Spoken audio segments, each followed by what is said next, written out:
शिवसेना पक्षप्रमुख उद्धव ठाकरे यांनी पूरग्रस्त मराठवाड्याचा दौरा केला. लातूरला दौरा सुरू केला, तो पैठणपर्यंत होता. ते अनेक गावात गेले, शेतात गेले, बांधावर नव्हते त्या बांधाच्या पलीकडे गेले. गावागावात शेतकरी त्यांचं वाट पाहत उभे होते. महिला, लहान मुलं, वृद्ध, ज्या शेतकऱ्यांनी आत्महत्या केलेल्या आहेत या काळात त्यांची कुटुंबे, हे सगळे उद्धव ठाकरे यांची वाट पाहत होते. प्रश्न असा आहे की मराठवाड्याचं जे नुकसान झालेलं आहे शेतकऱ्यांचं, 36 लाख शेतकरी आणि त्यांची कुटुंब ही हवाल दिलं आहे. आजही त्यांचा निवारा नसल्यामुळे शेतकरी हे निर्वासितासारखे राहतात मराठवाड्यातच. त्यांच्यापर्यंत अद्याप सरकारी मदत पोचलेली नाही हे शेतकऱ्यांचं म्हणणं आहे. फडणवीसांच्या म्हणण्यावर जाऊ नका, किंवा जे उपमुख्यमंत्री गोट्या खेळतात त्यांच्यावर सुद्धा जाऊ नका, किंवा जे स्वतःचे फोटो छापून मदत वाटण्याचा प्रयत्न करतात ते खोटं बोलत आहेत. आम्ही काल प्रत्यक्ष चित्र पाहिलेलं आहे.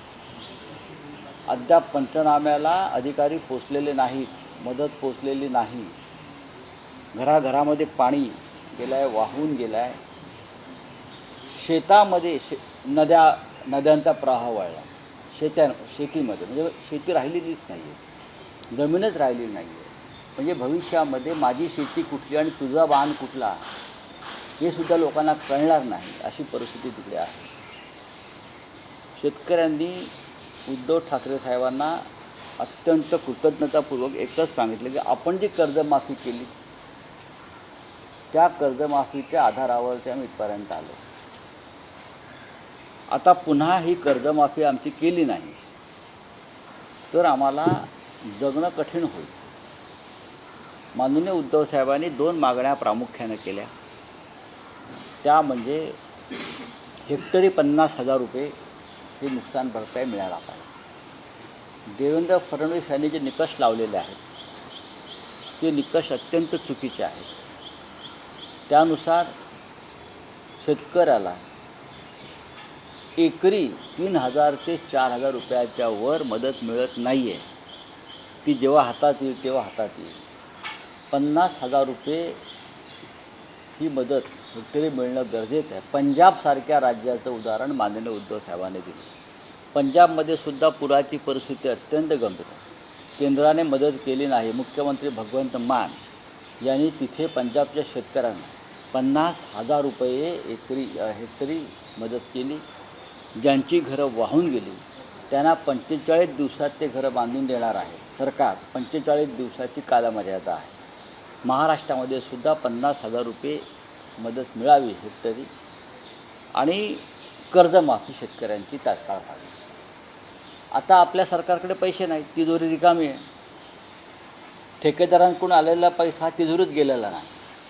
मग शक्तिपीठ मार्ग असेल, समृद्धी महामार्ग असतील, इतर काही कामं असतील, हा सगळा पैसा मुख्यमंत्री आणि त्यांचे प्लस डेप्युटी यांच्याकडे गेलेला आहे. तो काय लोकांपर्यंत जाणार नाही. SRAचा पैसा असेल मोठ्या प्रमाणात मुंबईतला, मग पैसे आणायचे कुठे? मुख्यमंत्री टोलवाटोलवी करतात. पैशाचं सोंग आणता येणार नाही असं आमचे डेप्युटी CM म्हणतात. प्रधानमंत्री सहायता योजना म्हणजे PM केअर फंड नावाचा एक प्रकार नरेंद्र मोदी यांनी सुरू केला त्यांच्या कारकिर्दीमध्ये. जेव्हा संकट येईल, आपत्ती येईल, अनेक कोणत्याही प्रकारची नैसर्गिक, वैद्यकीय, अशा वेळेला या फंडातून मदत मोठ्या प्रमाणात करता येईल म्हणून प्रधानमंत्री कार्यालयाचा वापर करून, अद्याप हे स्पष्ट झालेलं नाही की हा PM केअर फंड सरकारी आहे की खाजगी आहे, पण त्याच्यामध्ये जी रक्कम आहे ती भारताच्या देशाच्या बजेटपेक्षा मोठी असावी असं लोकांचं म्हणणं आहे. म्हणजे त्या PM केअर फंडामध्ये मुंबईसारख्या शहरातूनच 2.25 लाख कोटी रुपये जमा झाले.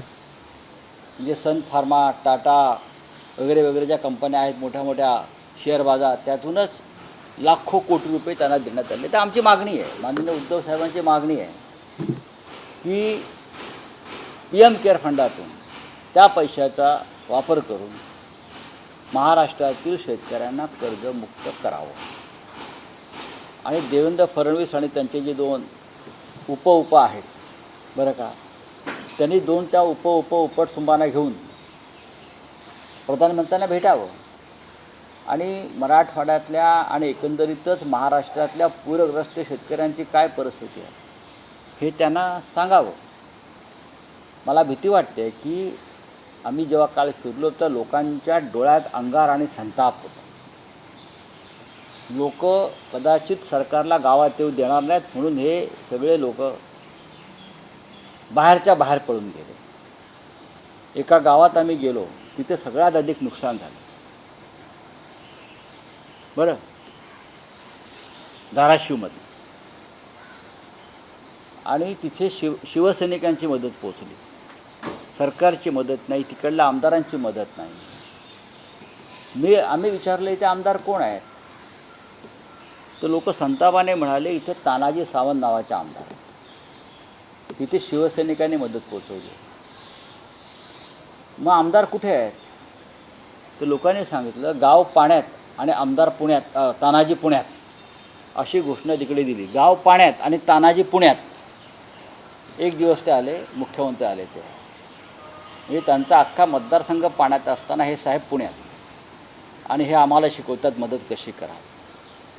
ही अशी परिस्थिती आहे.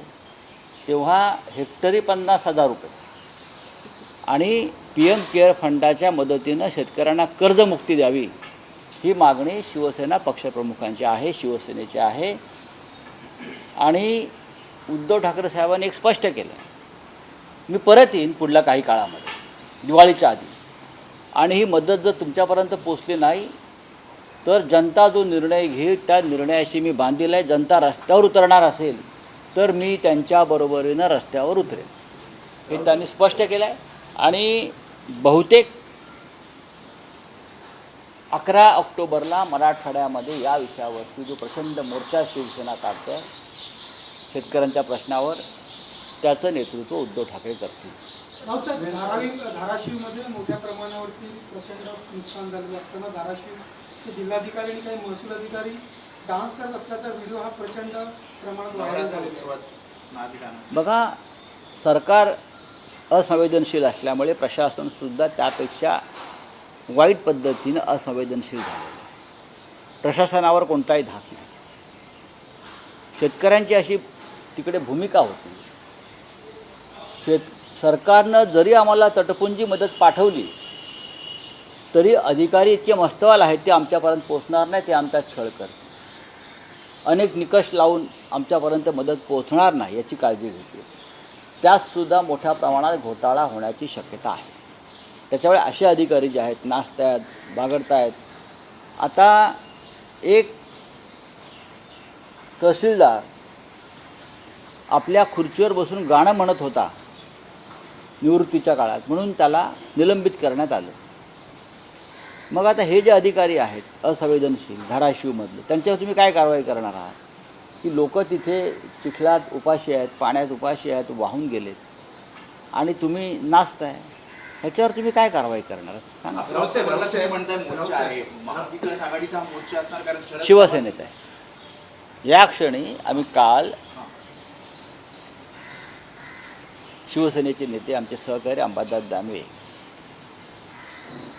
खरवडे तिकडे आमचं शिबिर होणार होतं, त्या दिवशी मराठवाडा शिवसेनेचं शिबिर होणार होतं, पण आता या परिस्थितीमध्ये शिबिर घेणं शक्य नाही.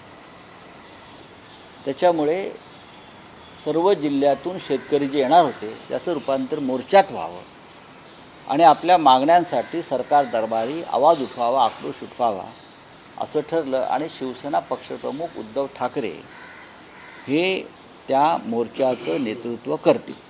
राऊतसाहेब, एक आणखी निदर्शनास येते आहे की सरकारचे प्रतिनिधी असतील किंवा विरोधी पक्षाचे प्रतिनिधी असतील, या मराठवाड्यात ओल्या दुष्काळाची मागणी करत आहेत. स्वतः सत्ताधारी पक्षाचे आमदारही ओल्या दुष्काळाची मागणी करत आहेत, पण अजूनही सरकारकडून ओला दुष्काळ जाहीर झालेला आहे. देवेंद्र फडणवीस हे पेशवे काळातले शहाणे आहेत. ते सरकारी भाषा जशी नाना फडणवीस त्या काळात दाखवत होते, या राज्याच्या त्या काळातला प्रधानमंत्र्यांना किंवा शाहू महाराजांना एखादी जनतेची मागणी आली की ते नाना फडणवीस हे त्यांचे दप्तरदार होते. त्या पद्धतीनं आपले देवेंद्र फडणवीस यांचं असं म्हणणं आहे की ओला दुष्काळ हा शब्द शासनाच्या शब्दकोशात नाही. सुका दुष्काळ आहे म्हणजे पाऊस पडला नाही, पण नुकसान तेच आहे. शेतकरी हवालदिलच आहे. ह्याच्यावरती काल जेव्हा आम्ही लातूरला गेलो तेव्हा लातूरला अमित देशमुख काँग्रेसचे नेते आमदार आणि धीरज देशमुख त्या भागातले माजी आमदार हे आमच्याबरोबर होते शेतकऱ्यांच्या शेतात. तेव्हा हा ओला दुष्काळाचा प्रश्न निघाला. अमित देशमुख असं म्हणाले आणि ते योग्य आहे. अमित देशमुख की शासकीय शब्द ओला दुष्काळ नसेल, पण ओला दुष्काळ जाहीर करा ही लोकभावना आहे. सरकार लोकभावनेवर चालतं, शासकीय शब्दांच्या शब्दकोशावर चालत नाही. या लोकांनी तुम्हाला मतं दिलेली आहेत ना, म्हणजे तुम्ही मतं विकत घेतलेली आहेत, त्यांची दिली नाहीत, मतं विकत घेतली आहेत. त्याच्यामुळे लोकभावना आहे की ओला दुष्काळ आहे आणि ओला दुष्काळ जाहीर करा. देवेंद्र फडणवीस आम्हाला शब्दांचे अर्थ सांगत बसू नका. आपण दिल्लीमध्ये आहात आज, आपण तुम्ही तुमच्या दोन्हीही डेप्युटींना बोलून घ्या हां, आणि त्यांच्यासह तुम्ही अर्थमंत्री, देशाचे प्रधानमंत्री यांना भेटून किती मदत आम्हाला तात्काळ देता येईल. सगळ्यात आधी शेतकऱ्यांना दिलासा आणि धीर देणं गरजेचं आहे. उद्धव साहेबांनी सगळ्यांना सांगितलं आहे की मी तुमच्यासाठी भांडतो आहे. कोणीही आत्महत्येचा विचार मनात आणू नये, वेडंवाकडं करू नये, आपण लढायचं आहे. आता देवेंद्र फडणवीस हे राज्याचे मुख्यमंत्री आहेत. त्यांनी महाराष्ट्रातल्या सगळ्या उद्योगपतींकडून पैसे जमा केले पाहिजे. आता हे सगळे उद्योगपती देवेंद्र फडणवीस किंवा भाजपच्या खिशामध्ये आहेत. त्यांनी मुंबई क्रिकेट बोर्ड आणि भारतीय क्रिकेट बोर्ड जे अमित शहांच्या मालकीचं आहे बरं, आणि सगळ्यात जास्त पैसा यांच्याकडे आहे. त्यांनी भारतीय क्रिकेट बोर्डाकडून सुद्धा मराठवाड्याच्या महाराष्ट्राच्या या शेतकऱ्यांसाठी 2,000 कोटी रुपये घेतले पाहिजे. ताबडतोब देऊ शकता. रावसाहेब, आणखी एक बाब निदर्शनास येते की पूरग्रस्त भागाचा दौरा करताना अजित पवारांकडे काही शेतकरी हे कर्जमाफीची जेव्हा मागणी करतात तेव्हा अजित पवार त्यांना झापतात. ते म्हणतात की मी ते गोट्या खेळायला आलो नाही आहे. भले ते सकाळी 6 वाजता शेतकऱ्यांच्या बांधावर आहे, पण तिथेही असे प्रकार निदर्शनास येते की आपली स्टाईल आहे त्या पद्धतीने. ही स्टाईल नसून ही मगरुरी आहे. तिन्ही, एक मुख्यमंत्री आणि 2 उपमुख्यमंत्र्यांना अजून दुःख कळलेलं नाही मराठवाड्याचं. देवेंद्र फडणवीस मुख्यमंत्री काय म्हणतात एका शेतकऱ्याला, तो जेव्हा म्हणतो की आत्ता तात्काळ किती मदत करणार ते आम्हाला सांगा, हा प्रश्न आम्हालाही विचारला, उद्धवजी नाही विचारलं की आता आम्हाला काय मिळणार ते हवं आहे. त्याच्यावरती देवेंद्र फडणवीस हे कोणत्या टोनमध्ये, अरे गप्प बस रे, राजकारण करू नको, इथे राजकारण आणू नको. ह्यात कसलं राजकारण आहे? एक शेतकरी ज्याचं सर्व जीवन वाहून गेलं आहे, त्याचं आयुष्य वाहून गेलं आहे, तो उपाशी आहे, तो भिकेला लागला आहे, तो म्हणतोय आम्हाला आता काय मदत करणार ते सांगा, आणि त्याला तुम्ही म्हणता राजकारण करू नका. तुमच्या डोक्यात सडकं राजकारण आहे म्हणून तुम्हाला हे सुचतं मिस्टर फडणवीस, बरोबर. कोणी म्हणतं पैशाचं सो आणता येणार नाही, कोणी म्हणतो आम्ही 6 वाजता इथे गोट्या खेळायला आलो का. तुम्ही गोट्या खेळण्याच्याच लायकीचे सगळे हे सरकार. तुम्ही लोकांना मदत करण्यासाठी तुमचा जन्म झालेला नाही.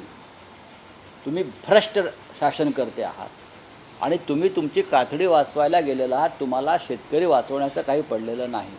आणि जे दुसरे ठाण्यातले जे डेप्युटी सीएम आहेत ते तर स्वतःचे फोटो छापूनच मदत करत सुटले आहेत तिकडे.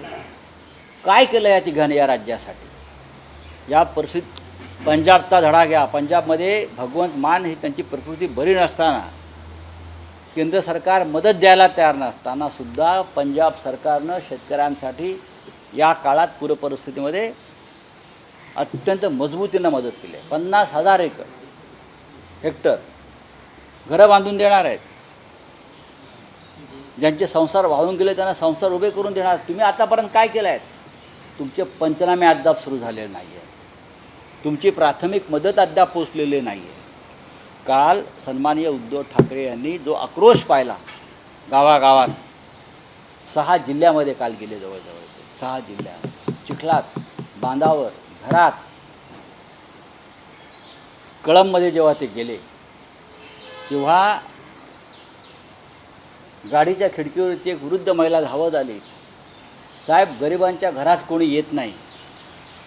ती असं म्हणाली, मी मागाची बाई आहे, आमच्या वस्तीत कोणी आलं नाही. उद्धव साहेबांनी तिचा पत्ता विचारला. त्या एरमवाडी नावाच्या गावात जाऊन त्या पडक्या घरात, वाहून गेलेल्या घरात जाऊन ते बसले, त्यांचं दुःख समजून घेतलं. किती जणांनी केलं हे? देवेंद्रजींनी केलं, मिंध्याने केलं, अजित पवारांनी केलं. सकाळी 6 वाजता जाऊन काय करताय तुम्ही? तुमच्या गोट्या कुठल्या त्या बघायला पाहिजेत, कुठून आणल्या तुम्ही त्या खेळण्याच्या. आणखी एक आहे की काल अमित शहा मुंबईत असताना मुख्यमंत्री आणि उपमुख्यमंत्र्यांनी त्यांना या पूरग्रस्त भागात मदतीसंदर्भातलं निवेदन दिलं आहे. मुख्यमंत्र्यांना निवेदन द्यावं लागतं आहे. आम्हाला शेतकरी निवेदन देतं तिथपर्यंत मला माहिती आहे. ठिकठिकाणी आम्हाला शेतकऱ्यांनी निवेदन दिले प्रत्येक गावात. आता देशाच्या गृहमंत्र्यांना, सहकार मंत्र्यांना, क्रिकेटच्या बादशाला सुद्धा निवेदन द्यावं लागतं आहे. मुख्यमंत्र्यांना, डेप्युटी सीएमना. ही अत्यंत हास्यास्पद गोष्ट आहे ना. निवेदन देतात. हे राज्यकर्ते आमचे. मराठवाड्यात काय चाललं आहे? तुम्ही मुंबईत कसले उद्यमवाणी कार्यक्रम करताय? अमित शहा यांच्याकडे सहकार खातं आहे ना. त्या सहकार खात्याच्या माध्यमातून ते 2, 4, 5 हजार कोटी रुपये महाराष्ट्राला देऊ शकतात, 10,000 कोटी देऊ शकतात. अमित शहा हे देशाच्या क्रिकेटचे आजचे सूत्रधार आहे. सगळ्यात जास्त पैसा या धंद्यात आहे. पाकिस्तानबरोबर जवळजवळ 2.25 लाख कोटीचा सट्टा खेळला गेला आहे त्या सामन्यात. हे काय अमित शहाना माहीत नाही? या सांगा आपल्या चिरंजीवांना, भारतीय क्रिकेट बोर्डाकडून आम्हाला 2, 4, 5 हजार कोटी रुपये द्या. पैसे जातात कुठे तुमचे? मुंबई क्रिकेट असोसिएशनकडे पैसे आहेत ना. तर तुम्ही फक्त इथे काय आमचं लुटायलाच येत आहे का? जरा शेअर बाजाराची झडती घ्या, द्या ना पैसे. आणि प्रधानमंत्री सहायता योजना, PM केअर फंडमधून आमच्या शेतकऱ्यांची कर्जमुक्ती व्हायला पाहिजे, ही आमची मागणी कायम आहे शिवसेना पक्षप्रमुखांची. हां, चला. आणखी एक विषय होता. मुख्यमंत्री आज दिल्ली दौऱ्यावर आहे. मग ते बोललो ना मी आता. नाही राऊतसाहेब, आपण BCCI आणि एकूण जय शहा असा उल्लेख केला, त्यामुळे पुन्हा एकदा हा प्रश्न येतो आहे की या रविवारी पुन्हा एकदा अंतिम लढत होते एशिया कपमधली, आणि त्यात भारत विरुद्ध पाकिस्तान हा सामना या सिरीजमधला 3रा सामना होतो. हो, सट्टा चालणार गुजरातमधून. आम्ही एक ठिणगी टाकली राष्ट्रभक्ती. निर्लज्ज आणि कोडगेपणानं भारतीय जनता पक्ष या सामन्यावर टाळ्या वाजवत आहे. या रविवारी सामना होतो आहे. अमित शहा, नरेंद्र मोदी, जय शहा एकत्र बसून तो सामना पाहतील. भाजपवाले, संघवाले पाहतील. आणि तिथे लडाखला लोक देशासाठी मरण पावतील. जम्मू काश्मीर, पहलगाव, पुलवामामध्ये लोक मरण पावतील. आणि जनतेनं मरायचं आणि ह्याने पाकिस्तानबरोबर क्रिकेट खेळायचं आणि देशाला राष्ट्रभक्तीची भाषणं द्यायची. पुन्हा ह्या लोकांनी आम्हाला राष्ट्रभक्ती शिकवायची. ह्या सगळ्या भाजपवाल्यांनी, नरेंद्र मोदींनी, अमित शहानी, जय शहानी आम्हाला राष्ट्रभक्ती. मोहनराव भागवतांनी. एका तरी मायका लाल भाजपमध्ये निर्माण झाला का की ज्याने सांगितलं पाकिस्तानबरोबर क्रिकेट खेळू नका, गांडू लोकांचे. हां, आम्हाला राष्ट्रभक्ती शिकवतात, आम्हाला हिंदुत्व आम्हाला शिकवतात हे बदमाश. काय एक तरी भाजपवाला आला का जन्माला या काळामध्ये की ज्यांनी सांगावं की थांबवा म्हणून? सैनिकांनी मरायचं, जनतेने मरायचं पाकिस्तानच्या हल्ल्यातून. आणि तुम्ही क्रिकेट खेळणार त्यांच्याबरोबर. लक्षात घ्या, हे ढोंगी देशप्रेमी आहेत. अरे सोनम वांगचुकला देशद्रोही ठरवता ना, तुम्ही खरे देशद्रोही आहात. चला. आणखी एक विषय आहे की घटस्थापना झालेली आहे, नवरात्रोत्सव सुरू आहे, तर त्या पार्श्वभूमीवर संभाजी वीर असं म्हणतात की गरबा, दांडिया खेळणं हे नपुसकपणा. जाऊ द्या, कोणाच्या नादाला लागतं? हे सगळे हे झालं आहे ना. तुम्ही फार डोक्यावर चढून या लोकांना बसवलेलं आहे. हे सगळे संघाचेच लोक आहेत ना, संभाजी भिडे वगैरे जे काय तुम्ही नावं घेत हे भाजपचेच सगळे लोक आहेत. भारताच्या क्रिकेट मॅचला समर्थन करणारे लोक आहेत, भारत पाकिस्तान, ह्यांच्यावरती काय तुम्ही लक्ष देता? हे सगळे भारतीय जनता पक्षाने निर्माण केलेली पात्र आहेत. हा बोलिए आप. पंजाबमध्ये जेव्हा संकट आलं तेव्हा केंद्राने मदत केली होती, मात्र आता राज्यालाही मदत करावी असे अजित पवारांनी केंद्राकडे मदत केली. हे आम्ही काल सांगितलं ना. आम्ही काल उद्धवजीने काय मुद्दा मांडला? अजित पवार पहाटे 6 वाजता जातात ना बांधावर, त्याने आपल्या राज्यात आसपास काय चाललं आहे समजून घेतलं पाहिजे. प्रधानमंत्र्याकडे मागणी कसली करतात? जाऊन बसा दारात त्यांच्या, मागणी कसली करतात? जा तुमच्या मुख्यमंत्र्यांबरोबर, बसा त्यांच्या दारात, धरणं धरा, आई मत. तर इंदुरी करना चाहेंगे जो कल मराठवाड़ा दौरा पे जो इस प्रकार से जो है वहाँ पे और देखिए मराठवाड़ा रीजन में जिस प्रकार से बाढ़ की स्थिति है ये बहुत गंभीर है. लगभग 36 लाख किसान, उनके घर बार खेती पूरी तरह से ख़त्म हो गई, पूरी तरह से कुछ बचा नहीं है. कल उद्धव ठाकरे जी पूरे दिन भर उस इलाके में थे. लोग पानी में है आज भी, कीचड़ में है आज भी, लेकिन मुख्यमंत्री कहाँ है? मुख्यमंत्री 2 घंटे के लिए आए और चले गए. अजित पवार कहाँ है? एकनाथ शिंदे कहाँ है? बड़ी बड़ी बातें करते हैं. हमने मांग की है 50,000 रुपये की मदद पर हेक्टर मिलनी चाहिए किसानों को. अब जो देवेंद्र फडणवीस ने ऐलान किया है वो 4,000 रुपया भी नहीं मिल रहा उनको. दूसरी मांग है कि पूरी कर्ज मुक्ति होनी चाहिए, कर्ज माफ़ी होनी चाहिए, ऋण मुक्त होना चाहिए किसान. अब उनका पैसा कहाँ है? तो हमने बोला है PM केयर फंड में बहुत पैसा पड़ा है और सबसे ज़्यादा पैसा तो मुंबई और महाराष्ट्र से गया. तो PM केयर फंड का इस्तेमाल करके महाराष्ट्र के किसानों को आप ऋण मुक्त करो और उनकी मदद करो, ये हमारी मांग है. पंजाब के मुख्यमंत्री ने बहुत बड़ा काम उनके बाढ़ग्रस्त किसानों के लिए किया है, उनका उदाहरण हमने दिया है. अगर पंजाब जैसा राज्य अपने किसानों के लिए ये सब कर सकता है तो महाराष्ट्र जैसा राज्य क्यों नहीं कर सकता है? PM केयर फंड किस लिए बनाया? लोगों के लिए बनाया, जो संकट में है उनके लिए बनाया. तो किसान हमारे जो है मराठवाड़ा महाराष्ट्र के जो आज बाढ़ में फंसे हैं, हाँ, कर्ज का बोझ लेकर जी रहे हैं, आत्महत्या कर रहे हैं, तो PM केयर फंड का इस्तेमाल करके सबको ऋण मुक्त कर लीजिए. Thank you. ABP माझा, उघडा डोळे बघा नीट.